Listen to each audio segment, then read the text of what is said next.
आदाब। मुंसिफ टीवी में आपका इस्तकबाल है। मुंसिफ जोहार की खबरों के साथ मैं हूं माहिरा गौहर। देखेंगे तमाम बड़ी खबरें। आगाज करेंगे हेडलाइंस के साथ। रांची में ICFI विश्वविद्यालय का छठा दीक्षांत समारोह, राज्यपाल संतोष कुमार गंगवार हुए शामिल।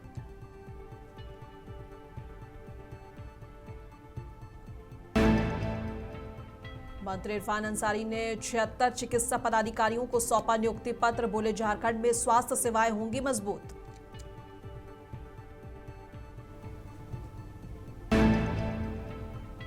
हजारीबाग में विधानसभा की सामान्य परियोजन समिति की बैठक, विधायकों ने उठाई अपनी अपने क्षेत्र की समस्याएं।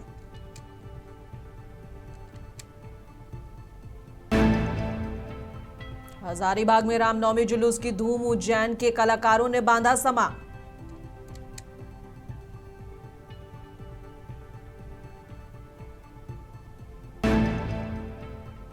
अररिया की छात्रा बीबी अशराना बनी बिहार टॉपर, इंटरमीडिएट आर्ट्स में हासिल किया 5वां रैंक।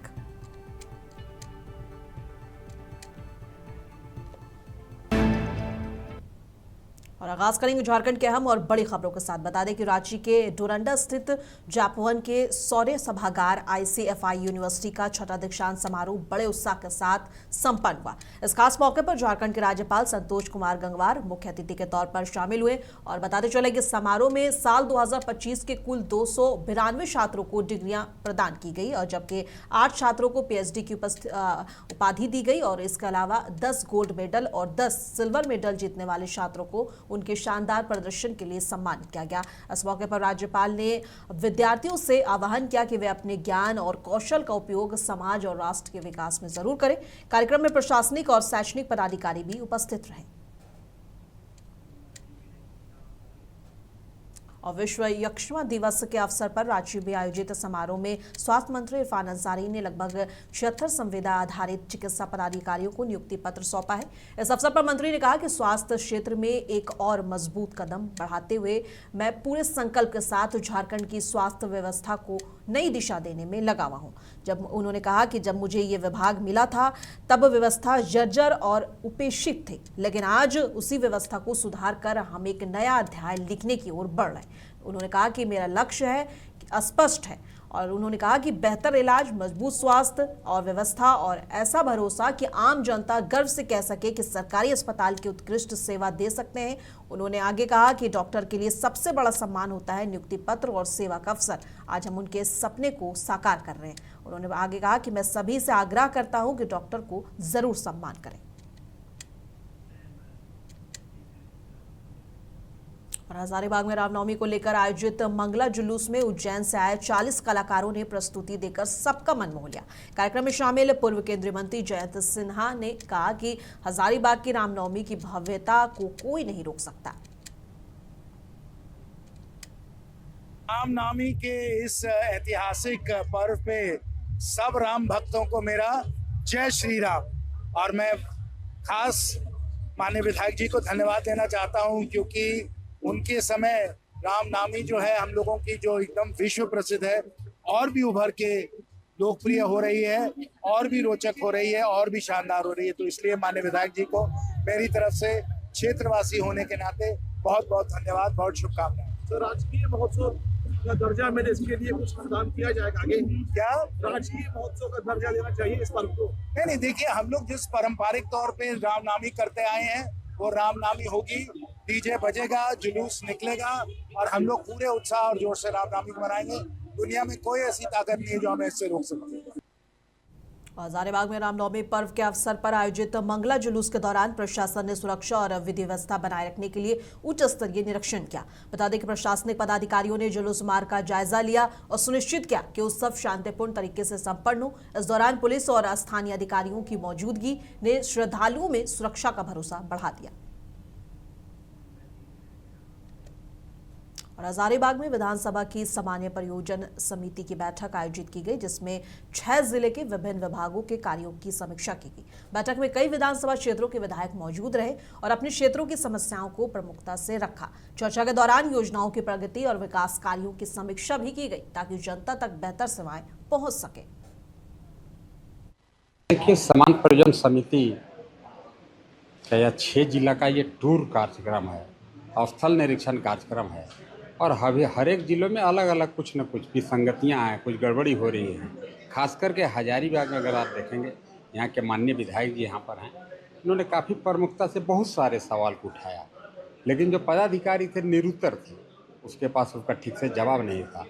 जैसे इन्होंने कहा कि भाई मकान का किसी को अधिक रेट, किसी को कम रेट, बिल्डिंग डिपार्टमेंट भी उसका ठीक से जवाब नहीं दे पाया। और ख़ास करके एनटीपीसी जो यहाँ पर विस्थापित जो उसके चलते हो रहे हैं, वो दर के लिए बेचारे ठोकर खा रहे हैं। और रामगढ़ में अवैध कोयला तस्करी के खिलाफ पुलिस ने बड़ी कार्रवाई करते हुए केदला 6 नंबर क्षेत्र में अवैध खनन के मुहानों को विस्फोट कर ध्वस्त कर दिया है। पुलिस अधीक्षक ने बताया कि यह कार्रवाई रामगढ़ पुलिस, वन विभाग और सीसीएल की संयुक्त टीम ने की है। कुछ लोगों के द्वारा अवैध रूप से खनन का कार्य रामगढ़ क्षेत्र में कई स्थानों में घाटों, मांडू, कुज्जू एवं अन्य स्थानों पर किया जा रहा है। इस संबंध में जैसे ही मुझे सूचना प्राप्त होती है, इस पर मेरे द्वारा गंभीर स्टेप लिया जाता है और सभी वन विभाग है, सिविल एडमिनिस्ट्रेशन है, माइनिंग डिपार्टमेंट है, सीसीएल है, सबसे बात करके लगातार मेरे द्वारा भी प्रतिवेदन भेजा जाता है थाने को इस पर कार्रवाई करने के लिए। उसी क्रम में आज घाटों ओपी क्षेत्र के केदला ओपन कास्ट के 6 नंबर में कंट्रोल ब्लास्टिंग की जा रही है, जिसमें कि थाना, डीसी साहब की टीम, सीसीएल की टीम, फॉरेस्ट की टीम, सभी लगातार माइनिंग की टीम सब उसमें संयुक्त कार्रवाई कर रही है। और एक कंट्रोल ब्लास्टिंग बहुत बड़े लेवल पर एक पुरानी जो एक माइंस है जो काफ़ी खोखला है, उसमें किया जा रहा है। लगातार सूचना प्राप्त हो रही थी कि कुछ लोग उसमें घुस के अवैध माइनिंग कर रहे हैं, तो भविष्य में इस प्रकार की कोई बड़ी घटना भी घट सकती है। उसको देखते हुए त्वरित इस पर कार्रवाई करने का निर्देश मेरे द्वारा दिया गया। और यूपी के कासगंज से एक अच्छी खबर सामने आई है, जहां साइबर सेल पुलिस को बड़ी कामयाबी मिली है। टीम ने अलग अलग राज्यों में जैसे कि दिल्ली, हरियाणा, राजस्थान, मध्य प्रदेश और यूपी से 80 गुम हुए मोबाइल फोन बरामद किए हैं। इनकी कुल कीमत करीब 27 लाख रुपए बताई जा रही है। CEIR पोर्टल की मदद से चला यह ऑपरेशन पूरी तरह सक्सेसफुल रहा और मोबाइल वापस मिलते ही लोगों के चेहरे पर मुस्कान लौट आई है और उन्होंने पुलिस का दिल से धन्यवाद किया। जनपद कासगंज की जो साइबर सेल टीम है, उनको महत्वपूर्ण सफलता मिली है, जिसमें यहाँ के लोग जिनकी मोबाइल मिसिंग थी, उनके द्वारा जो पोर्टल पर सूचना दी गई थी, उसमें से आज 80 मोबाइल फ़ोन जो एंड्रॉयड फ़ोन थे, जिनकी कीमत करीब 27 लाख रुपए है, इनकी बरामदगी की गई है। बरामदगी करने के उपरांत ये सारे जो मोबाइल होल्डर हैं उनको आज बुलाया गया है और आप देख सकते हैं कि मोबाइल फ़ोन की जो सूचना इनको मिली है कि मिल गया है, तो इनके चेहरे पे मुस्कान है।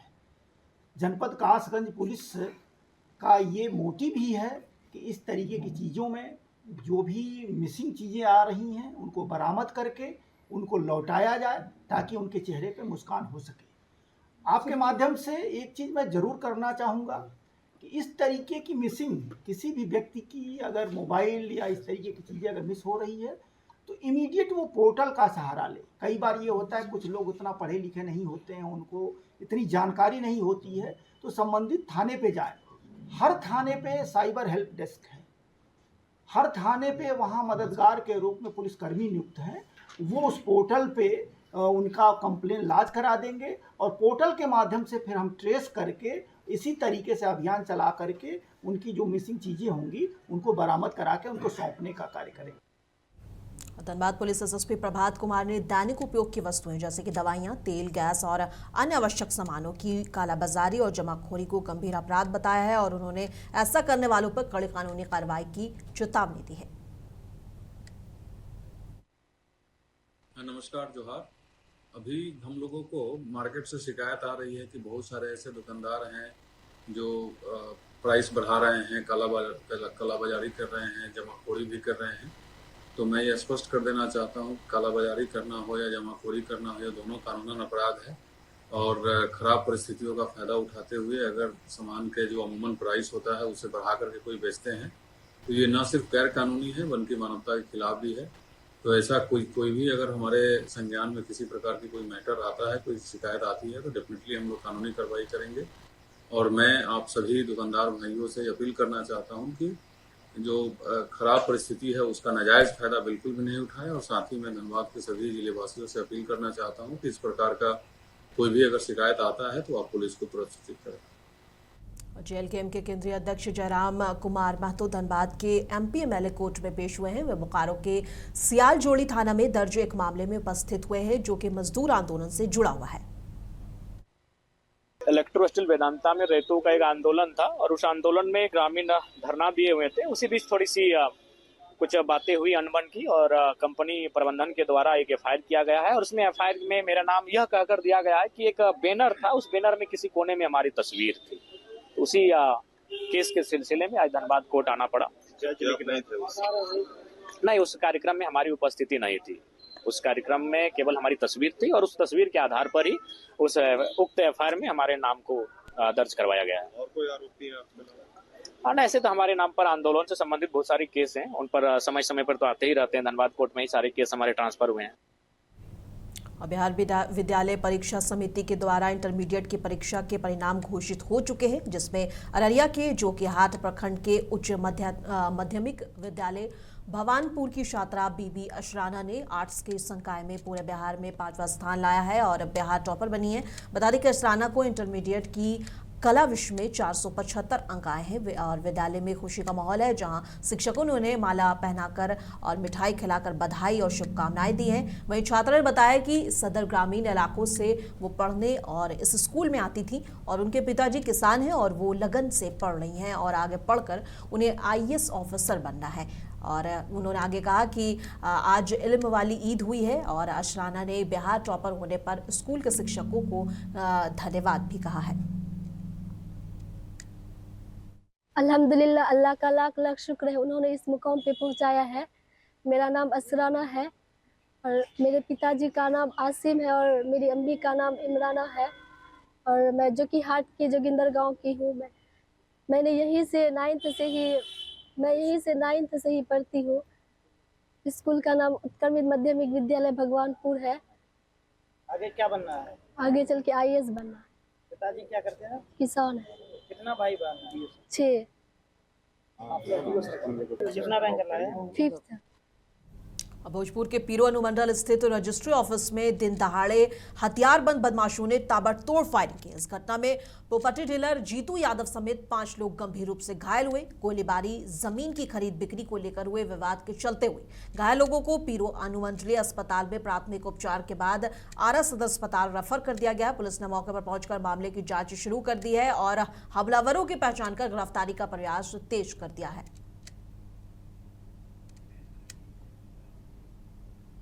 और खबर बरेली से है, जहां आशा वर्कर्स यूनियन ने अपनी मांगों को लेकर जोरदार प्रदर्शन शुरू कर दिया है। जिला अध्यक्ष शिववती साहू की अगुवाई में कार्यकर्ता सेट दामोदर स्वरूप पार्क से मार्च करते हुए डीएम ऑफिस पहुंचे और सिटी रजिस्ट्रेट को ज्ञापन सौंपा।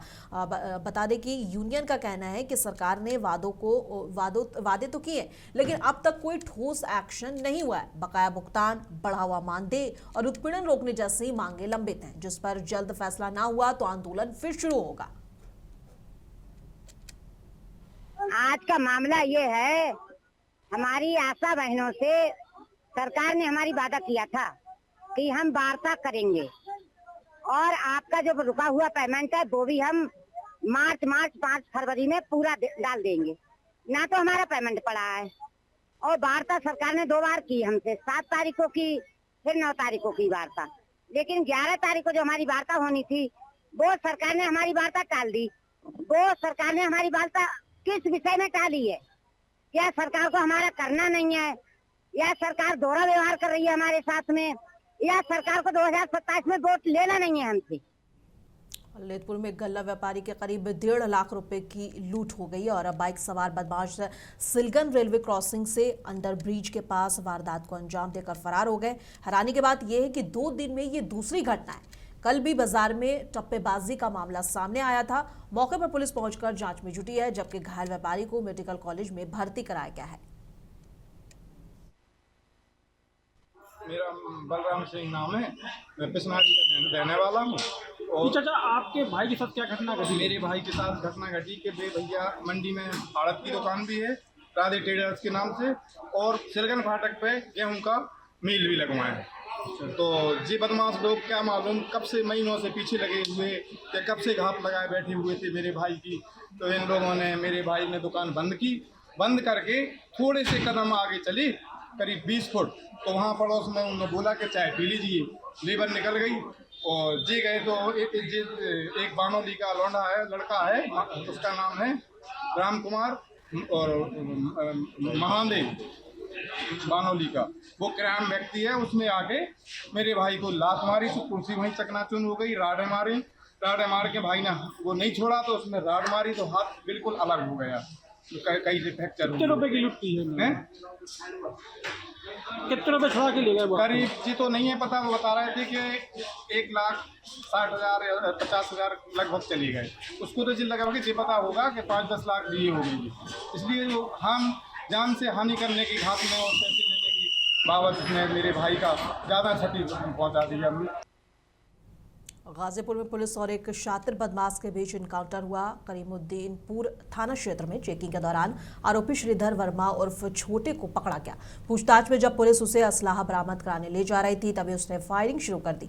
जवाबी कार्रवाई में बदमाश के पैर में गोली लगी और उसे गिरफ्तार कर लिया गया है। उसके पास से अवैध तमंचा और कारतूस बरामद हुए हैं और आगे की लीगल एक्शन की जा रही है। 21 मार्च को करीमुद्दीनपुर थाने में रामप्रसाद गुप्ता जो करीमुद्दीनपुर के निवासी हैं, एक तहरीर उनके द्वारा पुलिस को दी गई कि उनसे फोन पर किसी अज्ञात व्यक्ति द्वारा 50 लाख रुपए की मांग की गई और न देने की स्थिति में उनकी हत्या कर देने की बात कही गई। इस पर तत्परता से पुलिस ने मुकदमा पंजीकृत किया, सर्विलांस टीम को एक्टिव किया गया। जब सर्विलांस टीम में एक्टिव किया गया, CDR वगैरह का अवलोकन किया गया, तो इसमें एक नाम प्रकाश में आया और श्रीधर वर्मा सन उर्फ छोटे सन ऑफ नंदलाल सेठ, जो करीमुद्दीनपुर का ही निवासी है। जब इस व्यक्ति के बारे में और भी जानकारी की गई कि यह आदतन अपराधी है, इसके विरुद्ध पूर्व में हत्या का प्रयास सहित 4 मुकदमे पंजीकृत हैं। जब इसको पुलिस द्वारा लाया गया, पकड़ा गया, पूछताछ की गई, तो इसके द्वारा बताया गया कि हाँ सर, इसके लिए मैंने भी गैंग के नाम से इनको फ़ोन किया था और इसके लिए मैंने भरौली से जा करके सिम परचेज किया गया था और इसको धमकी दी गई था, अगर ये मुझे पैसा नहीं देता तो मैं इसके ऊपर कोशिश करता था। पूर्व में भी रामप्रसाद गुप्ता उनके भतीजे में फायरिंग हो चुकी है, जो वादी थे उनके ऊपर फायरिंग की जा चुकी थी। और अब हम एक छोटी सी कहासुनी ने हिंसक रूप ले लिया। टीपी नगर के एक बैंकिंग हॉल में बाइक का इंडिकेटर टूटने को लेकर शुरू हुआ विवाद मारपीट में बदल गया। शादी में आए एक मेहमान को दर्जन भर दबंगों ने बेरहमी से पीटा, यहां तक कि उसे होटल से बाहर खींचकर लाठी डंडों से हमला किया गया। बता दें कि पूरी वारदात CCTV में कैद हो गई है। घायल युवक की हालत नाजुक है, जबकि पुलिस मामले की जांच में जुटी है। होटल में बारात गई थी हमारी इस्लाम नगर से, मेरे भतीजे की, जाफरी होटल के अंदर नल के ऊपर। उसके सामने एक गोदाम है या दुकान है, वहाँ से लड़कों ने डंडे वगैरह निकाले, 15-20 लड़के थे। उन्होंने हमारी पिटाई करी है, तमंचे वगैरह उनके हाथ में थे, चक्कू थे और हमारे लड़कों के सारे सिर फुटे हैं, चक्कू मारे गए हैं। ठीक है, अब कहाँ है? अब वो हॉस्पिटल में उनका इलाज चल रहा है, वो सीरियस है इस टाइम पे, और हम कोतवाली में तहरीर देने आए हुए। मुजफ्फरनगर में कांग्रेस के सर्वधर्म सर्व समाज ईद मिलन कार्यक्रम में यूपी कांग्रेस अध्यक्ष अजय राय ने केंद्र और प्रदेश सरकार पर जमकर निशाना साधा। उन्होंने गैस सिलेंडर की किल्लत, महंगाई और बेरोजगारी को लेकर सरकार को घेरा और हापुड़ और फारुखाबाद की घटनाओं का जिक्र किया। कोविड काल की व्यवस्थाओं पर भी सवाल उठाए गए और उन्होंने शहीदों के सम्मान का मुद्दा उठाया। अजय राय ने कहा कि जनता परेशान है और कांग्रेस सड़क पर उतरकर उनकी आवाज उठाती रहेगी। गैस की भारी किल्लत है। अभी आप देखिए, एक हापुड़ में एक नौजवान साथी लाइन में लगा था और वो अभी हार्ट अटैक कर गया और एक्सपायर कर गया। ये दुर्भाग्यपूर्ण है। ये एक घटना, इसके पहले फर्रुखाबाद के अंदर भी घटना घट चुकी है। तमाम इस तरह की घटनाएं घट रही हैं और सरकार केवल झूठ पे झूठ बोले जा रही है। इनके भी कुछ दिन पहले मंत्री का बयान आया था हरदीप पुरी का, कोई दिक्कत नहीं है, सब चंगा सी। और आज प्रधानमंत्री कह रहे हैं नहीं कोविड की तरह सतर्क, आप लोग सतर्क रहिएगा, कोविड की तरह भी कोई ऐसी चीज़ें आ सकती। कोविड में तो आपने छोड़ दिया था, ऐसे ही अपने हाल पे लोगों को छोड़ दिया था, बगैर ऑक्सीजन के लोग मर गए, दवा के मर गए, इलाज के बगैर मर गए। आज भी क्या स्थिति ऐसी होने वाली है? मैं कहना चाहूँगा कि देश के साथ अत्याचार अन्याय बंद करिए, सच बात बताइए, देश के साथ क्या स्थितियाँ परिस्थितियाँ लोगों को अवगत कराइए। और अमरोहा के कस्बा सैदनगली में रात उस वक्त समय खास माहौल देखने को मिला जब ईरान के supreme leader Ayatollah Syed Ali खamenei के भारत में प्रतिनिधि अयतुल्ला डॉक्टर अब्दुल मजीद हकीम इलाही साहब का आगमन हुआ और बतारी का स्थानीय लोगों और धर्मगुरुओं ने उनका गर्मजोशी के साथ इस्तकबाल किया। सैदनगली पहुंचे अयतुल्ला डॉक्टर अब्दुल मजीद हकीम इलाही का स्वागत के लिए बड़ी संख्या में लोग पहले से मौजूद रहे। उनके पहुंचते ही लोगों ने फूल मालाएं पहनाकर और नारों के साथ उनका स्वागत किया। इस दौरान क्षेत्र में धार्मिक और आध्यात्मिक माहौल देखने को मिला। कार्यक्रम में मौजूद लोगों ने आपसी भाईचारे, अमन और इंसानियत का संदेश दिया और डॉक्टर अब्दुल मजीद ने अपने संबोधन में समाज में शांति, एकता और नैतिक मूल्यों को मजबूत करने पर जोर दिया और स्थानीय उलेमा और गणमान्य लोगों ने भी कार्यक्रम में शिरकत करते हुए इस क्षेत्र के लिए सम्मान की बात बताया और उन्होंने कहा कि हमारा पैगाम इंसानियत, अमन और आपसी भाईचारे को मजबूत करना है।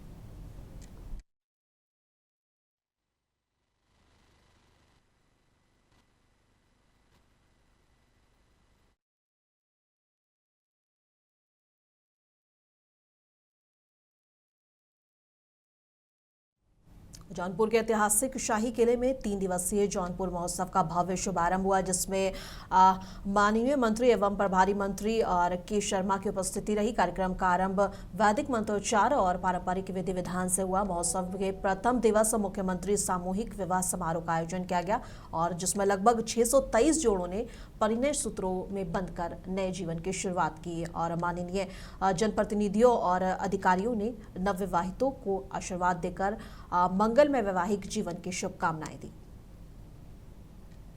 जौनपुर जिले में बहुत ही अच्छे से आज जिलाधिकारी जी के नेतृत्व में माननीय एमएलसी प्रिंसिपल जी की उपस्थिति में माननीय मुख्यमंत्री जी की जो सामूहिक विवाह की योजना है, जो हमारे गरीब बच्चे बच्चियां हैं उनकी शादी में जो अड़चनें आती हैं, उसके दृष्टिगत माननीय मुख्यमंत्री जी ने 1 लाख रुपए की सहायता देते हुए विशेष रूप से बच्चियों के परिवारों को आर्थिक बोझ से बचाने के लिए ये योजना चलाई गई है।